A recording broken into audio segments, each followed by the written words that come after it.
राधिका आईने में खुद को निहार रही है। अभी शादी को सिर्फ 5 महीने ही हुए हैं और उसका रूप कितना बदल गया है।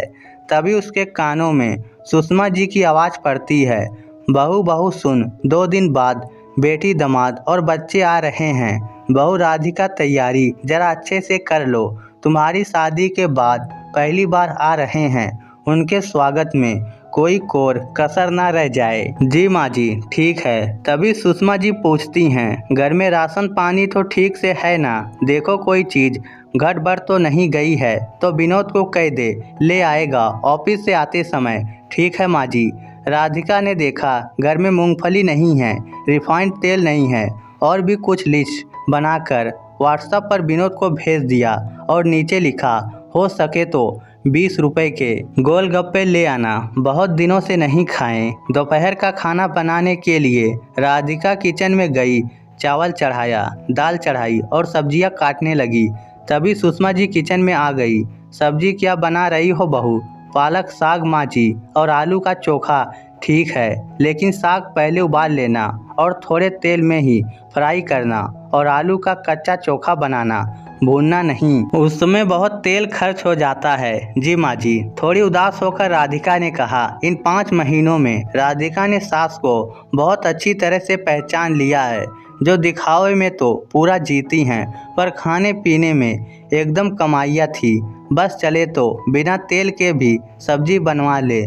जब नया नया उसने किचन संभाला तो उसने आलू गोभी की सब्जी बनाई थी और खीर बनाई और सास से कहा कि माँ जी पूड़ियाँ तल दूं, तो सुषमा जी झट से कहती हैं, देखूं तो क्या सब्जी बनाई है तुमने। और जैसे ही कढ़ाई में ढक्कन उठाकर सब्जी देखा तो चीखते हुए बोली, सब्जी में इतना तेल, तुम्हारा दिमाग तो ठीक है ना?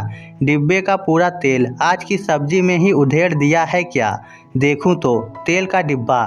नहीं नहीं, मैं समझ गई, तुम तो भट्ठा बैठा दोगी बहू हमारा और कह रही हो कि पूरियाँ भी तलोगी। नहीं, पूरी का तेल तो सब्जी में उधेड़ दिया है तुमने।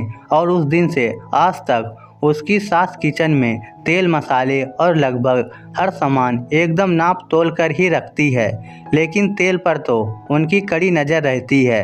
उसने कई बार पति से इसकी शिकायत की है, माँ जी बहुत कंजूसी से खाना बनाती हैं। पर उसके पति को इस बात से बहुत ज़्यादा फर्क नहीं पड़ता था, क्योंकि वह इसी माहौल में बड़ा हुआ था और अब नौकरी कर रहा था तो बाहर से ही अपनी पसंद की चीज़ें खाकर आता था। उसने कितना भी कहा पर उसने एक बार भी माँ से कुछ नहीं कहा और कहा, अच्छा मैं कभी कभी बाहर से कुछ ला दिया करूँगा। 1-2 महीने तो उसने किसी तरह काम चलाया, पर कभी तो किसी सब्जी में थोड़ा अधिक तेल डालकर बनाने का मन करता है ना, बस सास शुरू हो जाती, तेल क्या तुम्हारे मायके वाले लाकर देते हैं जो इतना तेल सब्जी में डाल देती हो। पूड़ियाँ तो बनाने के नाम से ही बवाल मचा देती हैं घर में। ससुर जी के जन्मदिन पर ही घर में आखिरी बार पूरी बनी थी, बहुत होता तो कहती पराठे बना लो। सास के इस कंजूस स्वभाव से राधिका एकदम परेशान हो गई थी। एक आध बार सास से बहस भी हो गई थी, मगर सास तो सास थी, जरा ना बदली। और इसका कारण भी था, ना तो ससुर जी और ना उसका पति कभी विरोध में बोलते, क्योंकि दोनों बाहर से कुछ ना कुछ खाकर आ जाते तो उनकी खाने की इच्छा पूरी हो ही जा रही थी। अब पीसने के लिए घर में राधिका ही थी और पति तो साथ दे ही नहीं रहा था। 5 महीने पहले जब राधिका शादी कर आई थी तब एकदम गुलफुल और प्यारी सी लगती थी, मगर अब उसका वजन भी कम हो गया था, स्किन की रौनक भी कम हो गई थी और अब तो कमजोरी भी महसूस हो रही थी। उसने सोच लिया था मायके में जाकर कहूँगी, मगर इससे पहले ही ननद नंदोई के आने की खबर आ गई है। उसने किचन और घर पूरी तरह से साफ कर लिया, घटे बड़े सामान की लिस्ट विनोद को दे दी, एक कमरा भी साफ कर दिया है, चादर भी बदल दिया है। शाम को विनोद आते हैं तो सुषमा जी थैले में सामान चेक करने लगती हैं। विनोद चुपके से गोलगप्पे उसके हाथ में दे देते हैं और कहते हैं, कमरे में जाकर खा लो। पर राधिका अब सास से छुपकर नहीं खाना चाहती। क्या उसका इतना भी इख्तियार नहीं इस घर में कि अपनी पसंद से गोलगप्पे खा सके और जानबूझकर सास के सामने गोलगप्पे की थैली सामान की थैली के पास रख देती है। सुषमा जी को जैसे ही गोलगप्पे की गंध लगती है बस शुरू हो जाती है। बहुत चटोरी हो तुम, जी बहुत पतला है तुम्हारा। अगर ऐसे ही खर्च करती रही तो पैसे कैसे बचेंगे? कभी पैसा नहीं होगा तुम्हारे पास। तो राधिका कहती है, माँ जी इंसान बिना खाए बचे तब तो पैसे काम आएंगे ना। और उनके सामने ही गोलगप्पे खाने लगती है। छुपाना क्यों है? उसने मन ही मन सोचा। अब चीज़ें उसके बर्दाश्त से बाहर है। भला खाने पर इतनी सख्ती रखेंगी तो उसका स्वास्थ्य खराब हो जाएगा और कहीं कुछ हो ना जाए।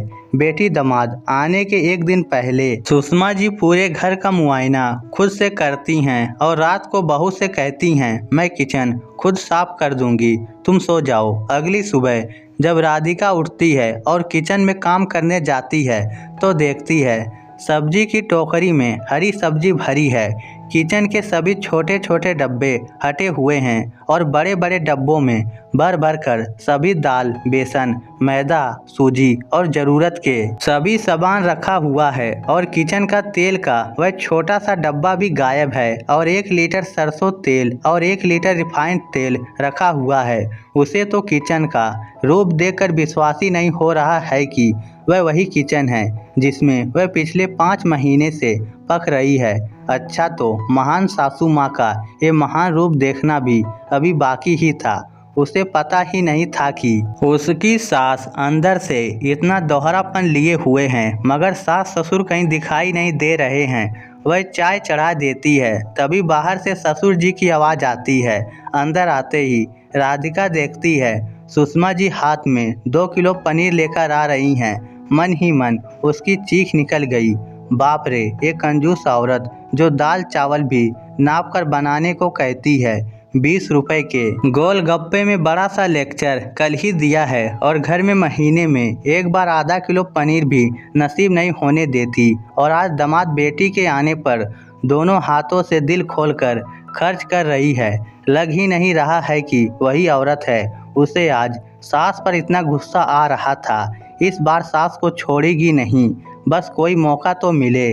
किचन में घुसते ही सुषमा जी कहती हैं, आज सारा खाना मैं खुद बनाऊंगी, तुम रहने दो आज किचन का काम। अब तो राधिका को भी देखना है कि आखिर सास करती क्या है।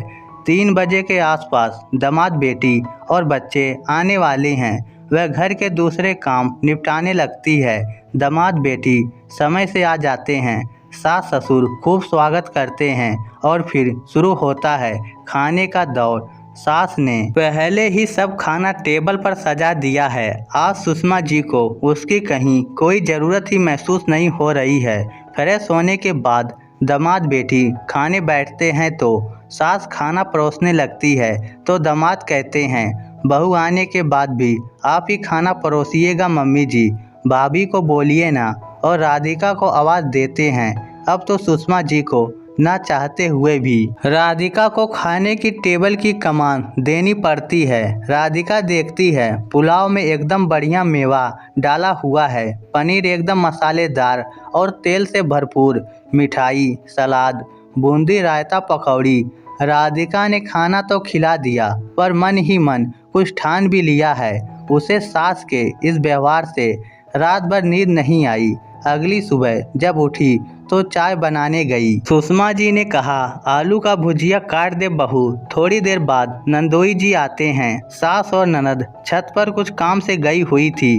क्या बना रही हैं भाभी नाश्ते में? राधिका कहती है, नाश्ते में आलू की भुजिया और रोटी बनेगी। भाभी गोल गोल आलू काटिए और एकदम मस्त तीखा हरी मिर्च और सरसों मेथी के छौके से बनाइए और एकदम गर्म गर्म पूड़ी के साथ में। तभी राधिका को सुषमा जी के आने की आहट हो जाती है और थोड़ा सुनते ही कहती है, माफ़ कीजिए नंदोई जी, पूड़ियाँ तो तल कर नहीं खिला सकूंगी। पूड़ी तलने में काफ़ी तेल खर्च हो जाता है, इसीलिए घर में पूड़ी मम्मी जी के इजाज़त के बिना नहीं तली जा सकती है।